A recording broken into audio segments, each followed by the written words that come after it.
Welcome in the Geopolitical Situation Room. My name is David Criekemans. The INF Treaty, the treaty signed in 1987 for an intermediate range missiles, signed here between President Reagan and first chairman of the Soviet Union, Gorbachev, is dead. It is indeed a treaty that tried to prohibit missiles between 500 kilometers and 5,000 kilometers. They were quite dangerous because in the 1980s, the Soviet Union was installing SS-20 heavy rockets in Eastern Europe. And of course, the United States wanted to respond to that via Pershing rockets. These are very dangerous rockets because the warning time is only 5 to 10 minutes. So if someone makes a mistake and the other side wants to respond, then there's not much time and a chain reaction might happen.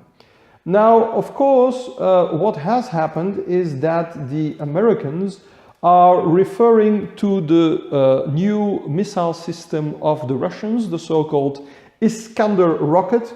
Here, the latest version of the Iskander rocket very recently was portrayed. This is footage by Russia Today. You see here the tube from which the missile is launched, and it is mounted on a truck, as you see over there.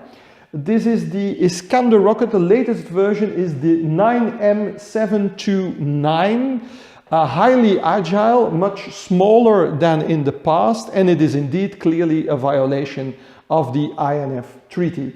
As you see, it is mounted on trucks. Those trucks are, of course, very mobile. They have a range themselves of almost 1,000 kilometers. So we don't really know where these trucks are driving, which makes it quite difficult to respond to their actions.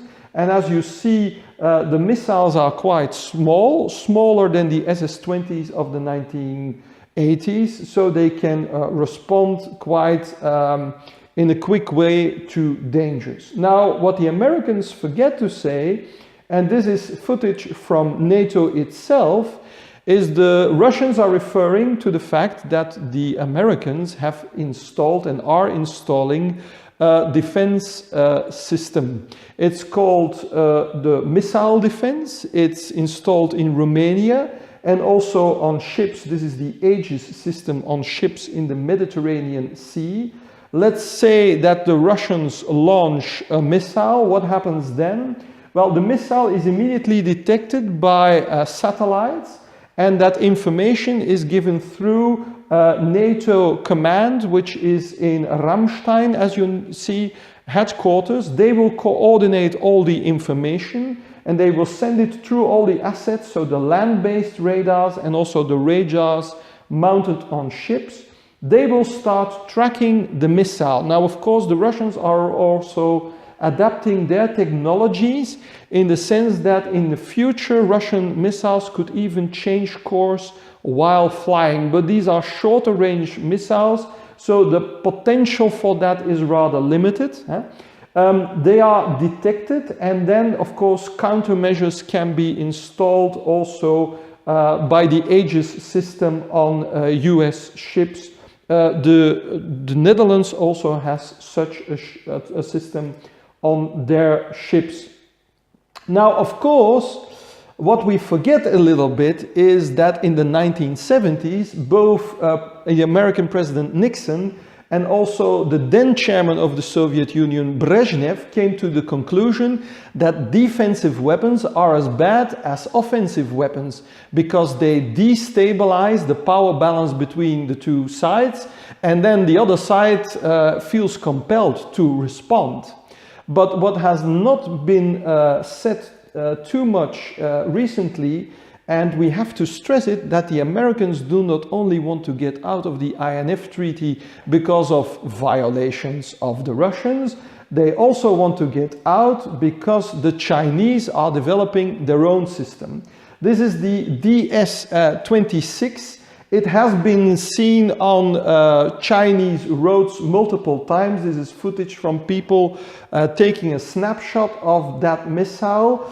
It is quite a big missile, as you see, so the Chinese have not yet developed the capabilities to miniaturize it. It's huge, as Trump would say, and it's not so accurate. So the accuracy of the Russian missiles are almost 20 meters. The accuracy of the Chinese missiles are probably around 100 meters, 150 meters perhaps. So it's a really big one. So really, ladies and gentlemen, there is a danger that this escalates, of course. What we would need is a successor to the INF treaty, which would then have to become a multilateral treaty between the United States, Europe, China and the Russian Federation.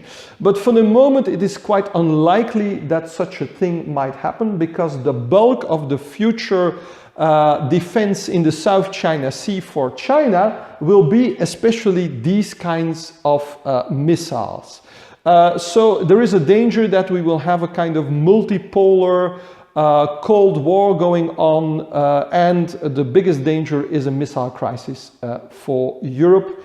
And then especially if we would look at the situation in Europe and we take the map here, over here, the most dangerous location for the Russians to position their Iskander rockets would be in the Oblast of Kaliningrad. You see, from Kaliningrad, you can have a full range of the Baltic states, but also Poland and quite deep into Europe, which is quite a danger. Surely we will follow up this later, and if there are new developments, we will do a new episode. Thank you for your attention and see you next time. Bye.